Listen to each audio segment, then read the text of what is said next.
నమస్తే. Welcome to our channel. Senior journalist Bharadwaj garu ఉన్నారు. వారితో మాట్లాడదాం. సార్ నమస్తే సార్. నమస్తే అండి. సార్ మెగా ఫ్యామిలీకి, అల్లు ఫ్యామిలీకి ఎక్కడ చెడింది? అల్లు అర్జున్ ఎందుకు ఒంటరి పోరాటం చేస్తున్నారు? నాగబాబు ఐకాన్ ఎందుకు వెంబడిస్తున్నారు? చిరంజీవి, అల్లు అరవింద్ ఎందుకు సైలెంట్ గా ఉన్నారు అంటే మీరేమంటారు? అంటే అల్లు అర్జున్ ఒంటరి పోరాటం. అల్లు అర్జున్‌ని చిరంజీవి బిలాంగింగ్‌తో ఆలోచించటము, హ్మ్. అలాగే మెగా ఫ్యామిలీతో లింక్ చేసి ఆలోచించటము, ఇవేవి చేయకుండా హ్మ్. అతన్ని ఒక హీరోగా చూస్తే ఈ రకమైనటువంటి గొడవలు రావు. అవును. ఎందుకని వస్తున్నాయి అంటే హ్మ్. మెగా కాంపౌండ్ హీరోగా తను ఉండాలి అనేటువంటి ఒక అభిప్రాయం ఒక దశలో నడిచింది. అవును సార్. తను ఆ ఐడెంటిటీ నుంచి బయటకు రావాలనుకున్నాడు. హ్మ్. రావటం ద్వారా తనదంటూ ఒక ఐడెంటిటీ క్రియేట్ చేసుకోవాలనుకున్నాడు. హ్మ్. హ్మ్. ఇది తప్పేం కాదు. ఇది ఎంత మాత్రమూ తప్పు కాదు. చిరంజీవి అల్లు రామలింగయ్య గారి అమ్మాయిని చేసుకోవటం వల్లనే అతనికి అవకాశాలు వస్తున్నాయి అని హ్మ్. 80 దశకం ప్రారంభంలో ప్రతి టీ కొట్టు దగ్గర ప్రపంచం మాట్లాడుకుంది. Okay sir. హ్మ్. ఆ రోజున చిరంజీవి కూడా సఫకేట్ అయ్యాడు. హ్మ్. ఇదేమిటి, నేను నా కష్టం మీద కదా ఎదుగుతోంది, అల్లు రామలింగయ్య గారి కుమార్తెను చేసుకోకపోతే నేను ఎదిగి ఉండేవాడిని కాదా? అయితే ఇక్కడ ఒక వాస్తవం ఉంది. అదేంటంటే అల్లు రామలింగయ్య గారి అమ్మాయిని చేసుకోవడం వలన అరవింద్ అనేటువంటి ఒక బావమరిది ఆయనకు వచ్చాడు. అవును సార్. వచ్చిన తర్వాత ఆయన ప్రొడక్షన్ లైన్‌లో ఉన్నాడు. హ్మ్. ఆయన ప్రొడ్యూసర్‌గా ఉన్నాడు. చిరంజీవి గారి ఎదుగుదలలో అరవింద్ గారి ప్రోత్సాహము, అరవింద్ గారి పాత్ర ఖచ్చితంగా ఉంది. ఉంది సార్. అవును. అలాగే అరవింద్ చిరంజీవి సినిమా పరిశ్రమలోకి వచ్చే నాటికే ప్రొడ్యూసర్. హ్మ్. అప్పటికి ఆయన 4 సద్దినోత్సవ చిత్రాలు తీసున్నాడు. చిరంజీవి 78లో ఆయన మొదటి సినిమా రిలీజ్ అయ్యే నాటికి. హ్మ్. 2 శివాజీ గణేషన్ గారి డబ్బింగ్ సినిమాలు, ఇక్కడ 100 రోజులు ఆడిన సినిమాలు ఉన్నాయి ఆయన అకౌంట్‌లో. 'బంగారు పతకం', 'గౌరవం'. ఓహ్! ఆయన హ్మ్. స్ట్రెయిట్‌గా తీసిన 'బంట్రోతు భార్య', 'దేవుడే దిగివస్తే' కూడా 100 రోజులు ఆడినాయి. హ్మ్. అయితే అక్కడి నుంచి ఆయన అగ్ర నిర్మాతగా మారటం వెనకాల చిరంజీవి పాత్ర కూడా ఉంది. అవును సార్. సో వాళ్ళిద్దరూ ఒకళ్ళ ఎదుగుదల కోసం ఒకళ్ళు దోహదపడ్డారు. హ్మ్. ఇది వాళ్ళ రిలేషన్. అయితే అల్లు అర్జున్ నటనా రంగంలో ఉన్నాడు. హ్మ్. ప్రొడక్షన్‌లో లేడు. అవును సార్. నటులందరితోనూ స్పర్ధ ఉంటుంది. హ్మ్. ఒకే ఏరియాలో పనిచేసే వాళ్ళ మధ్య స్పర్ధ అనివార్యం. హ్మ్. దీన్ని గుర్తించాలి. ఇది అతను కోరుకున్నాడు. అంటే నేను ఆ రోజున అల్లు రామలింగయ్య గారి ఫ్యామిలీలో ఉండటం వలనే చిరంజీవి ఎదిగాడు అనే మాటకి ఆయన ఎలా సఫకేట్ అయ్యాడో, హ్మ్. మెగా కాంపౌండ్‌లో ఉంటేనే ఎదుగుదల అనేది ఇతన్ని కూడా సఫకేట్ చేసే విషయమే. హ్మ్. ఆ రోజున చిరంజీవి ఏ రకంగా ఫీల్ అయ్యాడో, మెగా కాంపౌండ్ హీరోగా ఉండాలి అన్నప్పుడు అల్లు అర్జున్ కూడా అదే సఫికేషన్ ఫీల్ అయ్యి హ్మ్. తనదంటూ ఒక ఇండివిడ్యువల్ ఐడెంటిటీ కోసం ప్రయత్నం చేశాడు. Okay sir. హ్మ్. రెండోది, ఆయన రెండో సినిమా నుంచి ఒక డిఫరెంట్ పాత్‌లోకి వెళ్ళాడు. హ్మ్. మొదటి సినిమా హిట్ అయింది గానీ, అతని మీద ఒక డిఫరెంట్ ఒపీనియన్ తీసుకొచ్చింది. ఇతను హ్మ్. హీరోనా? ఇతను హీరో అవుతాడా? నిలబడతాడా? అనే ఒక అవును అనుమానాస్పదమైనటువంటి సార్. సందర్భంలో నిలబెట్టింది ఆ సినిమా. హ్మ్. హ్మ్. 'గంగోత్రి'. గంగోత్రి. నిజానికి అతన్ని నటుడిగాను, ఇతను హీరో మెటీరియలే అనేటువంటి ఒక ధైర్యాన్ని ఇచ్చిన సినిమా 'ఆర్య'. ఆరి. అవును సార్. 'ఆర్య' నుంచి అతని రియల్ జర్నీ మొదలైంది. హ్మ్. అక్కడి నుంచి తనదంటూ ఒక స్టైలు ఇలా బిల్డ్ చేసుకుంటూ వచ్చాడు. హ్మ్. తన కెరియర్‌ని బిల్డ్ చేసుకునేటువంటి క్రమంలోనే తనదంటూ ఒక స్పెషల్ ఐడెంటిటీ కోసం కూడా ప్రయత్నం చేశాడు. హ్మ్.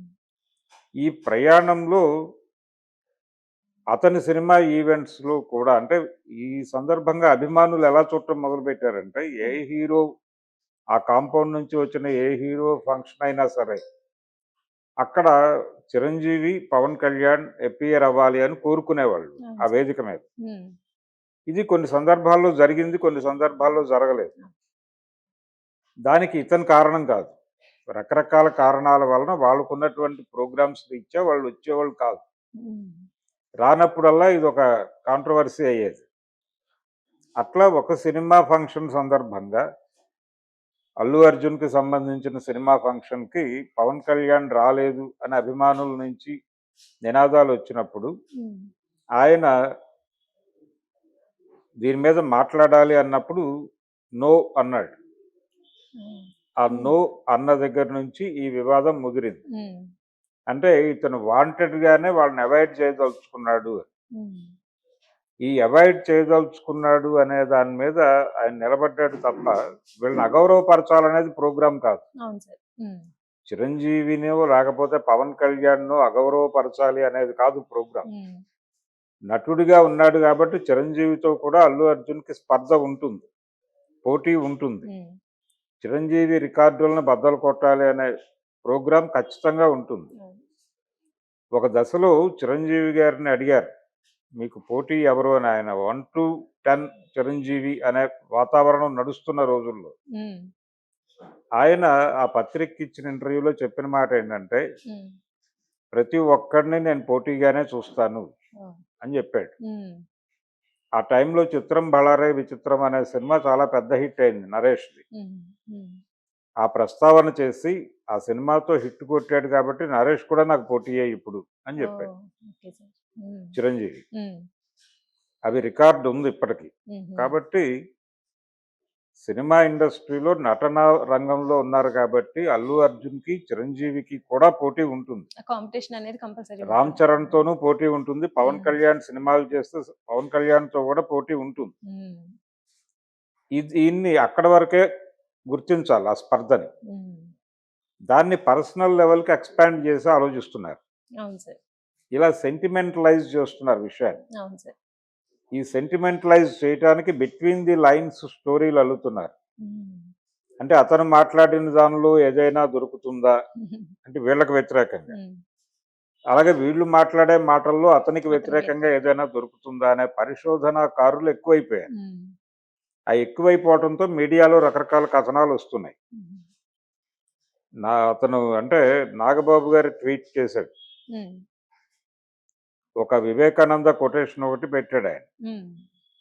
అంటే నువ్వు నెమ్మదిగా దూరం జరగటం మొదలుపెడితే, నువ్వేమిటో నువ్వు మర్చిపోయి దూరం జరిగితే, నీ మూలాలు ఎక్కడున్నాయో అక్కడికి చేరుకోవటం కష్టమైపోతుంది హ్మ్. అనేది టోటల్‌గా దాని సెన్స్. హ్మ్. ఇది ఆయన ఏ కాంటెక్స్ట్‌లో అయినా పెట్టుండొచ్చు. ఎవరి గురించైనా పెట్టుండొచ్చు. ఆయన స్పెసిఫిక్‌గా అల్లు అర్జున్ గురించి పెడుతున్నాననే మాట అనలేదు. అవును సార్. హ్మ్. కానీ ప్రపంచం అలా అర్థం చేసేసుకుంది దాన్ని. హ్మ్.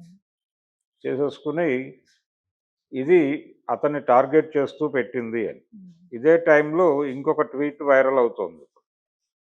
నంద్యాల ఎంపీ గారు బైరెడ్డి హ్మ్. శబరి పెట్టినటువంటి ట్వీట్ కూడా వైరల్ అవుతోంది. అవును సార్. అంటే హ్మ్. ఆవిడ మీ ప్రీ రిలీజ్ ఈవెంట్ నంద్యాలలో చేసుకోండి. హ్మ్. మీరు గతంలో ఒకసారి ఒక ఈవెంట్ చేశారు ఇక్కడ. అది మాకు బాగా కలిసొచ్చింది. హ్మ్. అంటే శిల్పా రవికి ప్రచారం చేస్తూ ఆయన అక్కడ ఒక చిన్న ఊరేగింపులో పాల్గొని ఒక చిన్న బైట్ ఇచ్చి వచ్చేసాడు ఓకే. అల్లు అర్జున్. అల్లు అర్జున్. హ్మ్. దాన్ని ఈవెంట్‌గా చెబుతూ మీరు గతంలో ఒక ఈవెంట్ నిర్వహించారు. అది మాకు ఉపయోగపడింది. అంటే హుహు. ఆ ఎలక్షన్‌లో ఈ శబరి గారు అలాగే ఫరూక్ వాళ్ళిద్దరూ గెలిచారక్కడ హుహు. హ్మ్. టీడీపీ నుంచి. గెలిచి ఆ ట్వీట్ ఆవిడ ఈరోజు చేసినటువంటి ట్వీట్ ఇలా మాకు కలిసొచ్చింది మీరు రావటం. మీరు పాన్ ఇండియా లెవెల్‌లో పెద్ద సక్సెస్ కొట్టాలని మేము ఆశిస్తున్నాం అని హ్మ్. కూడా ఒక వాక్యం జోడించి హ్మ్. నంద్యాలలో ఈవెంట్ చేయండి అని పిలవటం హ్మ్. అనేది ఒక రకంగా రెచ్చగొట్టే ప్రోగ్రామే. అంటే అల్లు అర్జున్ అనేవాడు వైసీపీ మనిషి అని ఒక లైన్ తీసి మాట్లాడటమే హ్మ్. కనిపించకుండా. హ్మ్. పైగా ఆవిడ జనసేన పార్టీని ట్యాగ్ చేశారు దానిలో. Okay sir. హ్మ్. ఇది ఇలాంటి రెచ్చగొట్టే కార్యక్రమాలు నడుస్తున్నాయి హ్మ్. ప్యారలల్‌గా. హ్మ్. దీనికి కౌంటర్‌గా వైసీపీ వాళ్ళు ఈ సినిమాని భుజానేసుకుని అంబటి రాంబాబు హ్మ్. ఈ సినిమాని ఎవరైనా అడ్డుకుంటే మేము సహించం అన్నాడు మొన్నెప్పుడో. ఓహ్! హ్మ్. వైసీపీ వాళ్ళు ఈ సినిమాని ప్రమోట్ చేస్తున్నారు అనే దాంతో ఇతను టోటల్‌గా వైసీపీ స్టాండ్‌తో ఉన్నాడు అల్లు అర్జున్ అని. హ్మ్. అతను ఆ రోజున శిల్పారవి కోసం ప్రచారానికెళ్ళాడు తప్ప పవన్ కళ్యాణ్ గురించి మాట్లాడలేదు. అవును సార్. నిజానికి పవన్ కళ్యాణ్ గెలుపు కోరుకుంటూ అతను ఒక ట్వీట్ చేశాడు. అరవింద్ గారు ఎళ్ళాడు పిఠాపురం. హ్మ్. ఈ విషయాలు మర్చిపోతారు. ప్రపంచం మర్చిపోతుంది. ఇది ఒక రిఫ్ట్ నడుస్తున్న మాట వాస్తవమే. ఉమ్.